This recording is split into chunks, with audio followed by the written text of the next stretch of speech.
Pippa in Oxfordshire. Good evening. Good evening. I wanted to ask you a question. My son, who's been working for a company for 5 years, 3 years ago he was diagnosed with epilepsy. During that time, they've tried on multiple occasions to get rid of him.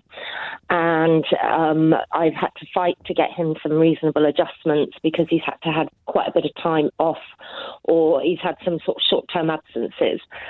They agreed in February that they would raise the trigger for absences from 3 to 6, and that they would review it on a 6-month rolling basis.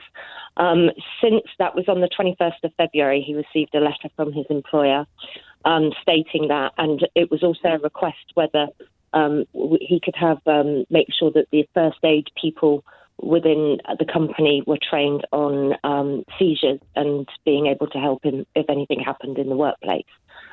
And since then, so the 21st of February, he had one lateness, and now he's been called into an investigation, and they are now backdating all of his absences back to the beginning of the year, which takes them over the 6-month, the 6-point trigger level that they set. What do you mean they're backdating his absences? Just explain. So basically, because in February the 21st, they wrote to him, and they obviously, after they did an investigation on absences, they agreed that they would raise the trigger level.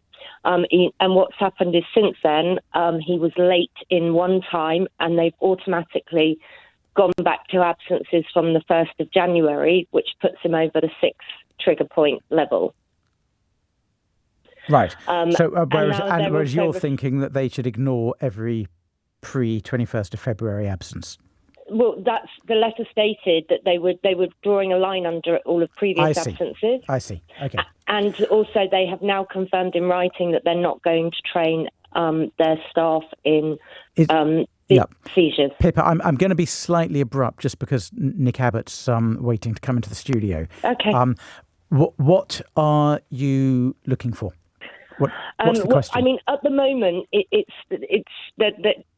been quite stressful for him in terms of having to deal with this. Right. What's your question for me, Pippa? So, do they have to train their first aid people in seizures? Yes, absolutely. This isn't just a reasonable adjustment issue, it's a health and safety issue. They've got to take reasonable steps to look after the health and safety of people at work, and if they know that somebody has epilepsy, they should be training people in how to deal with seizures. But isn't that part of fairly basic first aid training anyway? Well, I mean, it certainly was when I did a 2-hour first aid course when I was at school 27 billion years ago. Well, they've said that their staff aren't trained for seizures, and obviously that's a bit of a concern.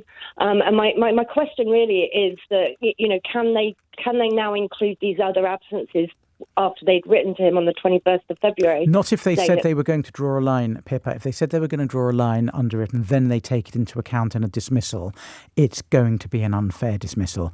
But I suspect it's just a change of manager who's made a mistake, or a change of HR person.